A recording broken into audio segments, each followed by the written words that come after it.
আসসালামু আলাইকুম রহমতুল্লাহি ওয়া বারাকাতুহু। সম্মানিত দর্শক, আওয়ামী লীগ সরকার আমলের সবচেয়ে আলোচিত, অনেকের ক্ষেত্রে সমালোচিত আইসিটি মন্ত্রী জুনায়েদ আহমেদ পলককে নিয়ে বা তার পরিবারকে নিয়ে আজকে কিছু কথা বলব। পলক সংসদে আমার খুব স্নেহভাজন ছিলেন, আমার পেছনে বসতেন এবং যতদিন আমি সংসদে ছিলাম মোটামুটি আমাকে যতটা সম্ভব তিনি রেসপেক্ট করতেন এবং সেই সুবাদে পলকের পরিবারের সঙ্গে আমার ওই এমপিকালীন সময় একটা ভালো পারিবারিক সম্পর্ক ছিল এবং আমি ওদের গ্রামের বাড়িতেও গিয়েছিলাম। একবার বেড়াতে গেলাম আমার স্ত্রীসহ, সন্তানসহ। তো ওই সময়টাতে পলকের সঙ্গে দেখা হয়েছিল এবং যতটা সম্ভব ভালো ব্যবহার করা দরকার সে আমার সঙ্গে সেই সৌজন্যমূলক ব্যবহার করেছিলেন। পরবর্তীতে যখন আমি ২০১৪ সনে সেই আওয়ামী লীগের হয়ে নির্বাচন করলাম না, এরপর থেকে আসলে পলকের সঙ্গে আমার তেমন যোগাযোগ হয়নি। একবার দুইবার দেখা হয়েছে, একবার সে টেলিফোন করেছিল, এই পর্যন্তই। কিন্তু সে মন্ত্রী এবং বড় বড় মন্ত্রণালয়ে সে দায়িত্ব পালন করছে, ডাক, টেলিযোগাযোগ, আইসিটি। তো এই জিনিসগুলো আমার ভালো লাগতো। আর যখন বড় বড় পদ পদবিতে থাকে মানুষের প্রচুর দুর্নাম হয়, বদনাম হয়।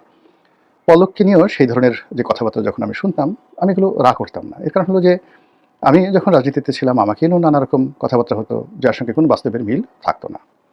যাই হোক, পলক গ্রেপ্তার হলো, জেলে গেল। তারপর জেলে যাওয়ার পর সঙ্গত কারণে আমি তার ব্যাপারে উৎসাহী হলাম। আর জেলে যাওয়ার আগে আ আমি একটু বিরক্ত হয়েছিলাম তার ব্যাপারে। বিরক্ত হয়েছিলাম এই কারণে যে একেবারে সেই জুলাই, আগস্ট মাসের ওই সময়টিতে সে আমাকে নিয়ে একটি বক্তব্য দিয়েছিল। যে গোলাম মোল্লা রনি এরকম আ উল্টাপাল্টা কথাবার্তা বলছে, ইত্যাদি, ইত্যাদি নানা রকম। তখন ওটাকে আমি খুব প্রতিবাদ করেছিলাম। এরপরে যখন সরকারের পতন হলো, পলক জেলে গেল, I forget it যে এটা একান্ত হয়ে গেছে। পরবর্তীতে যখন সেই সরকারের পতন হলো, তো একদিন পলকের স্ত্রী টেলিফোন করলেন আমাকে। তার নাম কণিকা। তো ফোন করে বললেন যে, "রনি ভাই, আমি কণিকা বলছি, আছি এখন ইংল্যান্ডে।" আমি বললাম যে, "বলো বোন, কি হয়েছে তোমার?" ইত্যাদি, ইত্যাদি। বলে যে, "না, আসলে পলক এর পক্ষ থেকে আমি মাপ চাচ্ছি। পলক আপনাকে অনেক শ্রদ্ধা করতেন। তারপর সেই ক্ষমতার শেষ সময়টিতে পলক এই আপনার সম্পর্কে একটা কথা বলছেন, এটা নিয়ে আমরা মানে আমি বিশেষ করে পলকের স্ত্রী বললেন যে, আমরা পলককে জিজ্ঞাসা করেছি, এই কথা কেন তুমি বলেছো রনি ভাই সম্পর্কে?" তো পলক বলল যে, "আমি বলিনি, এটা মূলত আসলে গোয়েন্দা সংস্থা থেকে বলতে বলা হয়েছে, আমি শুধুমাত্র কন্ট্যাক্ট করেছি।" এনিওয়ে, এরপর থেকে মাঝে মধ্যেই পলকের স্ত্রী ফোন দেন, কথাবার্তা বলেন এবং যেটা বলার চেষ্টা করেন যে, পলক মূলত আপাতমস্তক একজন সৎ মানুষ এবং অনেকটা সহজ সরল প্রকৃতির। তার বিরুদ্ধে যে বদনামগুলো আছে, টাকা পয়সা, দুর্নীতি, অনিয়ম যা কিছু হচ্ছে, নারী কেলেঙ্কারি থেকে শুরু করে যা কিছু হচ্ছে, মানে সব তিনি বলতে পারেন না, কিন্তু টাকা পয়সার যে বিষয়গুলো, যেমন নুসরাত ফারিয়াকে নিয়ে, তাকে নিয়ে যে সকল কথা হয়, তার যৌনতা নিয়ে কথাবার্তা হয়, তো স্ত্রী হিসেবে এই কথাগুলো তিনি বলতে পারেন না, কিন্তু অর্থনৈতিক যে বিষয়গুলো আছে সেই বিষয়গুলো নিয়ে তিনি সরাসরি বলেন যে, "না রনি ভাই, পলক জীবনে কোনো অন্যায় করেননি। তিনি শুধুমাত্র যে কয়টা টাকা বেতন পেতেন ওটা দিয়ে আমাদের জীবনযাত্রা চলছে।" এবং তিনি উদাহরণ হিসেবে বলেন যে, "আমি তো এখন ইংল্যান্ডে রাজনৈতিক আশ্রয় নেওয়ার চেষ্টা করছি, একটা কনসেনট্রেশন ক্যাম্পে আছি এবং এখানে" ও একদিন একটা ভিডিও পাঠালো যে, "খুব কষ্ট করে আমরা খেতে পারি না, এখানে বাইরে থেকে কিছু কিনতে পারি না, যেতে পারি না, একেবারে মানবেতর জীবনযাপন, এর চেয়ে তার হয় না এবং দেশে তার আত্মীয়-স্বজন বলতে গেলে না খেয়ে আছে।" এই কথাগুলো তিনি বলেন। তা আমি শুনি, সবসময় শুনি। এর কারণ হলো তার এই আবেগ, সে যাই বলুন না কেন। আর আমি তো আসলে পলক সম্পর্কে কিছুই জানি না। মানে সে দুর্নীতি করেছে কি করেনি, আ সেটা তো আমি হাতে কলমে, আমার কাছে কোনো তথ্য নেই, উপাত্ত নেই। তার বিরুদ্ধে রাষ্ট্র ব্যবস্থা নিয়েছে, তার বিরুদ্ধে মামলা চলছে, আরও মামলা হবে, ইত্যাদি, ইত্যাদি নানা বিষয়গুলো, এগুলো রাষ্ট্রের কাছে তথ্য আছে। কিন্তু আমি তো এই বিষয়গুলো জানি না। ফলে যখন রাষ্ট্রের এই ঘটনাগুলো হয় আর পলকের স্ত্রীর যখন কান্না বিজড়িত কথা আমি শুনি, এটা আমাকে রীতিমতো অনেক সময় মনে হয় যে আসলে কি দেশটা এইরকম? আবার অন্যদিকে যে বিষয়গুলো আমি পলককে দেখেছি, পলকের সঙ্গে আমার ব্যক্তিগত একটা বিষয় না বললেই না, সবাই মনে করবে যে, "আপনি এত বোকা কেন?" পলকের স্ত্রী বলল আর আপনি সেটা বিশ্বাস করলেন। তো এক্ষেত্রে আসলে আমি কণিকাকে বিভিন্ন সময় বলার চেষ্টা করছি যে, "দেখো বোন, যেটা আ মানে প্রচার হয়ে যায়, সেটা সত্য মিথ্যা ডাজ নট ম্যাটার। ওটাকে কেউ মানে অস্বীকার করতে পারে না।" আমি বললাম যে, "ধরো ওই যে বাসন্তীর মানে জাল পড়া ছবি কিংবা শেখ কামালের ব্যাংক ডাকাতি, আমরা তো বিএনপির যারা লোকজন মানে না বললেও সাধারণ মানুষ এটা বিশ্বাস করে। বা ওই যে শেখ কামাল মানে মেজর ডালিমের স্ত্রীকে অপহরণ করেছেন। তো এটা মেজর ডালিম স্বয়ং বলেছেন যে, না, এ ধরনের কোনো ঘটনা ঘটেনি। তারপরে কিন্তু মানুষ পছন্দ করে না। মানুষ ওটা শুনতেই পছন্দ করে। এটা হলো মানুষের একটা ক্যারেক্টারিস্টিক্স। তো বেটার হলো যে পলে খুব মানে অপকর্ম করেনি, কোনো যাকে বলা হয় দুর্নীতি করেনি, কোনো টাকা পয়সা নেই। একেবারে দেবতার মতো সৎ ছিলেন এবং সে নিজেকে একটা তরুণদের আইডল হিসেবে, আইকন হিসেবে প্রতিষ্ঠিত করার জন্য সে সবসময় চেষ্টা করে গেছে। এই কথাগুলো তুমি কাউকে এভাবে বলার দরকার নেই, বিকজ নোবডি উইল বিলিভ। এই কথাগুলো তাকে আমি এভাবে বলতাম। যাই হোক, এইভাবে মাঝে মধ্যে সে আমার মানে ইউটিউব দেখে, রেগুলার দেখে, টেলিফোন করে, সব কিছু করে।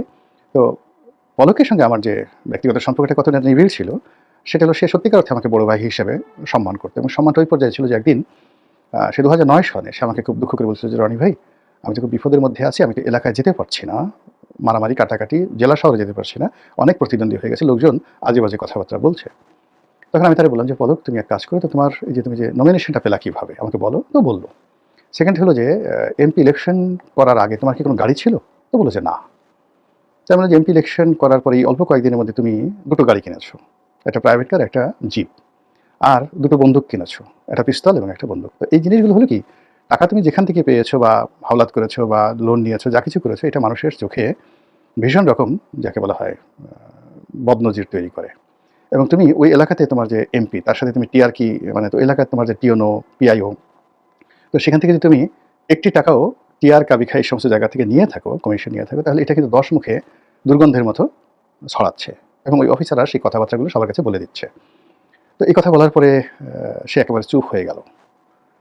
তারপর বলল যে, "আমার এখন কি করা উচিত?" তখন আমি তাকে সান্ত্বনা দেওয়ার জন্য বললাম যে, "তুমি একদিন মন্ত্রী হবে, খুব দ্রুত একদিন মন্ত্রী হবে, এবং মন্ত্রী হওয়ার পর তোমার এই সমস্যাগুলো থাকবে না। সব মানুষ তোমার পিছে, পিছে ছুটতে থাকবে।" এবং ও ওটা নিয়ে এত খুশি হলো, বলতে গেলে আমাকে সালাম করেছিল কিনা আমি বলতে পারব না। কিন্তু আমাকে ও বলল যে, "রনি ভাই, আমার এত ভালো লাগছে, আপনি যদি অনুমতি দেন, আমি আসলে স্মোক করি। আমি আপনার সামনে একটা সিগারেট খেতে চাই।" তো আমি বললাম, "আচ্ছা, ঠিক আছে, লেটস গো।" তো দাঁড়িয়ে, দাঁড়িয়ে সে খুব আনন্দিত হয়ে সে ওই সংসদ ভবনের সামনে একটা সিগারেট খেলো আরকি। এই হলো রিলেশনশিপ। তো সে মন্ত্রী হয়েছে, যা কিছু হয়েছে, কখনোই তার সঙ্গে আমার ওই ধরনের কথা হয় নাই। এবং মন্ত্রী হওয়ার পর একদিন টেলিফোন করে আমার কোম্পানিতে একজনকে চাকরি দেওয়ার জন্য একটা সুপারিশ করেছিল। তো আমি বললাম যে, "এই মুহূর্তে আসলে আমার লোকের দরকার নাই।" তো সম্প্রতি যেটি হলো, একটা ভিডিওতে আমি যেটা বলার চেষ্টা করছি যে, শেখ হাসিনা কিছু মানুষের জন্য দুর্নাম এবং বদনামের শিকার হয়েছেন। এখন এই মানুষগুলোর অপকর্মের সাথে শেখ হাসিনা জড়িত ছিলেন বা ছিলেন না, ডাজ নট ম্যাটার। বাট বদনাম হয়েছে। আবার একই সঙ্গে সজীব ওয়াজেদ জয় কিছু মানুষের জন্য তিনি নিন্দিত হয়েছেন।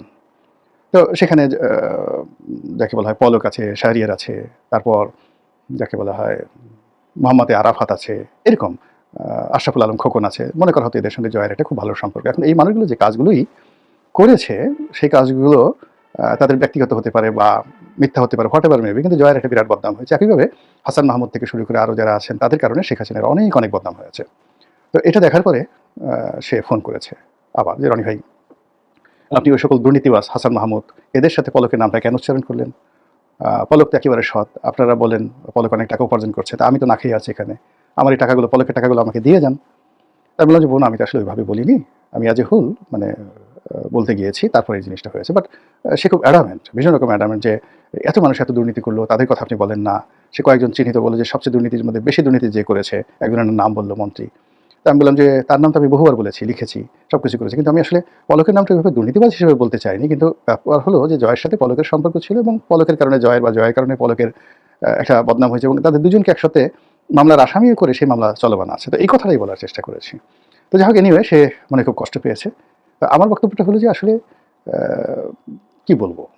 এখন পলক কতটা সৎ, এবং পলকের স্ত্রীর বর্ণনা অনুযায়ী তার এখন যাকে বলে সংসার চালানোর অবস্থা নেই। লন্ডনে এই খারাপ অবস্থার মধ্যে সে, সরকার তাকে যে ৩ বেলা খাবার দিচ্ছে, এটা দিয়েই সে চলছে। এর বাইরে যে একটা KFC বার্গার খাওয়ার মতো অবস্থা তার নেই। এই জিনিসগুলো আপনি বা আমি এটা কতটা বিশ্বাস করব না করব, সেটা আমাদের ব্যক্তিগত রুচি অভিরুচির বিষয়।